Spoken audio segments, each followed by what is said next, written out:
Electric cars are the flavor of the month, or should we say the future, because every manufacturer is talking about bringing electric cars not only globally but to India as well.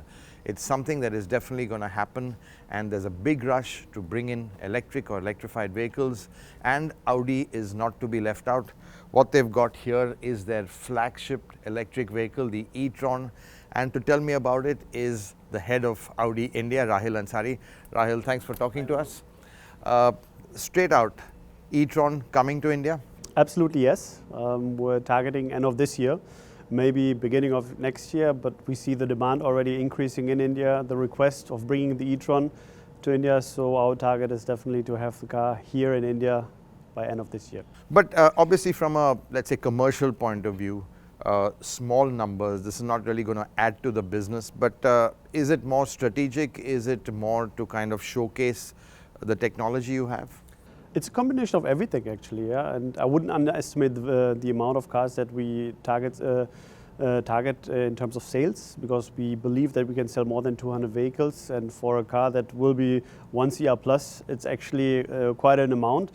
But of course, you're right, it's also a strategic matter, because we've seen the shift now from diesel to petrol, and our strategy is pretty clear.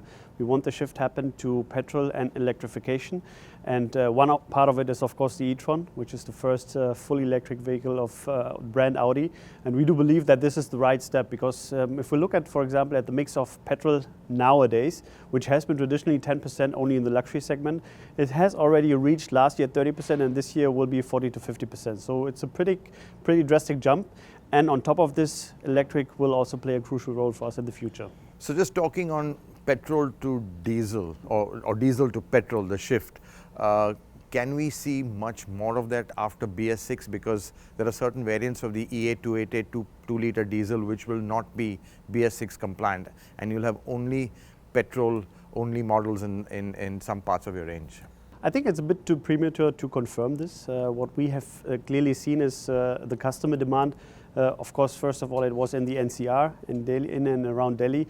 We've seen traditionally already now in the past 3 years a very high segment share of petrol, which is typically 80%.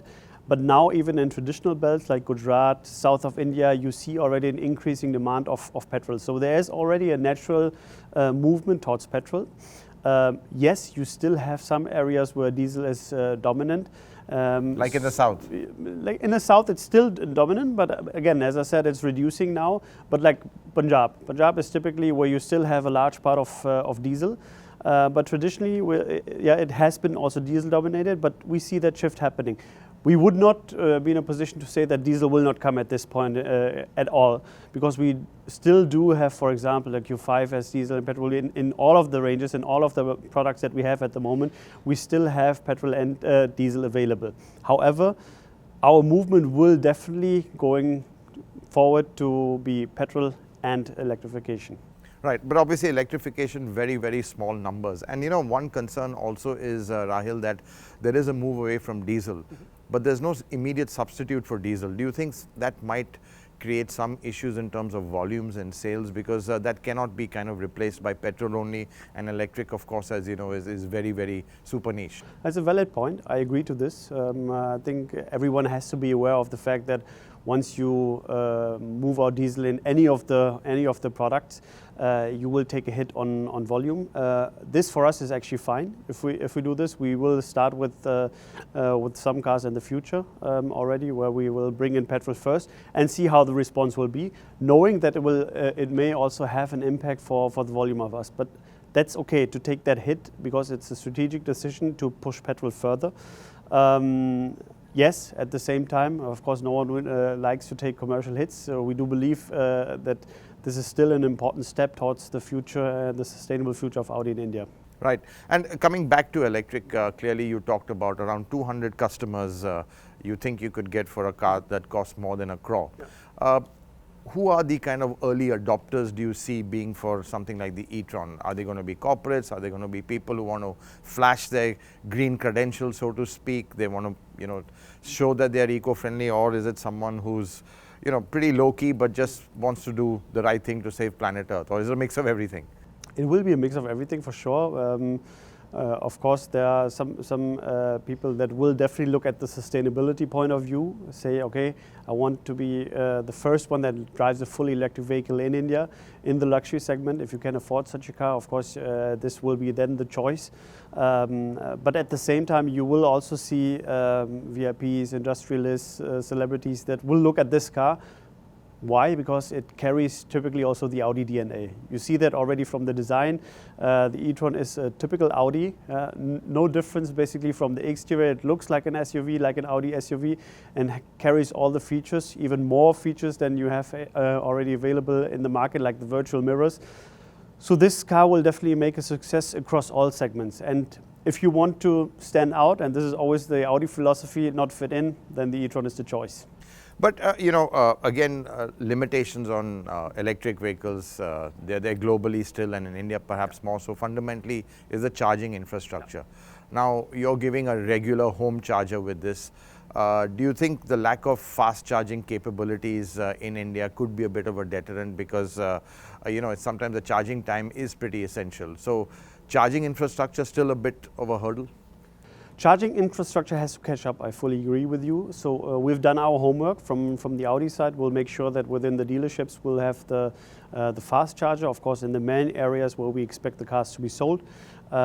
Secondly, also, of course, home charging, as you rightly said it, we will ensure that home installation is done. But of course, there's a differentiation. So fast charging happens in the dealerships, and home charging typically happens at home, which is overnight.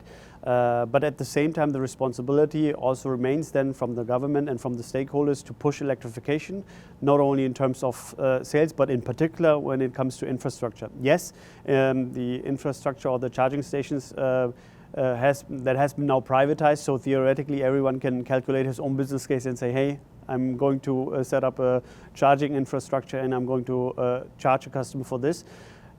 Even this is fine, yeah. I think it all depends on how the push is going to happen, but of course we need also a policy that supports this movement towards electrification. One good thing that has happened is, of course, within the GST that the tax has been reduced to 12%. There's discussion now going on whether this is going to be reduced to 5%. I think those small steps will definitely ensure that on the one hand you build up a car park, but secondly also in parallel the charging infrastructure will also be set up, because people will see that there's a demand and that the cars will be sold. So that will automatically happen. But yes, it has to happen quick. Yeah, it's a bit of a chicken and egg situation, but I think it has to happen in parallel. Yeah. And last question, Rahil, Audi in India, you've had a bit of a barren year. No really big launches, sales have not been good. Overall luxury car market is down. What's the outlook? Because from what we see, it is, Audi really is struggling in India, to be honest. And in terms of new model introductions, in terms of the overall luxury car market, what's your outlook? I think you're right when you say the luxury market has struggled. If it started basically also mid of last year with the credit crunch. It's basically more difficult for a customer, for smaller, for medium-sized companies to get loans confirmed. So banks have also tightened the screws, so they also take their good share in the situation. Because by the end of the day, if you don't get access to loans, in general for your businesses, then a car purchase, and especially luxury car purchase, will never be the utmost necessity. And this is something we see now. Then of course you had also the uncertainties in terms of elections, up and down. Is it going to be BJP? It's at the beginning very clear yes, then in between no, 2 weeks before the elections, and then of course it was yes. So, but of course now we have stability, we have certainty. We believe that this is now the way forward, that there will be also some stability in the system. But at the same time, the first half of the year, let's face it, it was not an easy one. It was very difficult for the luxury segment. So we don't expect basically also the sales to increase this year. But at the same time, we also need some certainties and steps taken from the government in terms of tax reductions to push the automotive industry overall. And that applies, of course, in particular to the luxury segment, because otherwise we will not have a sustainable business. All the luxury car players have made substantial investments in the past 10 to 12 years in the country, which also means that there's a responsibility from the government to support us on this, especially in difficult times, because by the end of the day, we need a sustainable business to stay here longer, to invest in the country, and to also have a win-win situation, which means more car sales, means also more tax income. Also from an Audi perspective, yes, we did not have major launches within the past few months, but I can confirm to you that definitely the second half of the year is full. Calendar is full, the A8 is going to come, the Q8 is going to come. We have one more car in the pipeline that everyone has been asking for before. That's definitely going to come within the next 6 to 8 months. So that's definitely interesting. And that lovely baby over here is definitely part of our product portfolio in the future. Yeah, but do you think in terms of, are you happy right now with the volumes you're selling? Because right now, at one point, Audi was number one. Clearly, you all have slipped down, but is it now more about having a sustainable business, not chasing volumes and market share? Is that really going to be the focus? Because clearly, in terms of leadership, you all have slipped down. Yeah. See, I think, you can never be happy with the volume that you're selling. Yeah? If it was, when it was high, we were not happy. When it's now lower, we are of course not happy either. For us, the crucial thing is that we need to now go through this phase, and that will not be an easy phase for the luxury segment within the next 12 to 24 months, also for the brand Audi, but that's okay for us. We are aware of this. We are making that bold step still to move into petrol. But at the same time, it's also clear there has to be sustainable business in the future. We do believe that this is the key for us. So as you rightly say, it's not only about the volume, it's more about the sustainability for us, for our dealer partners, to make sure that we have a sustainable case and that we stay long-term in India. Wish you all the best. Thanks, Ron. Thank you.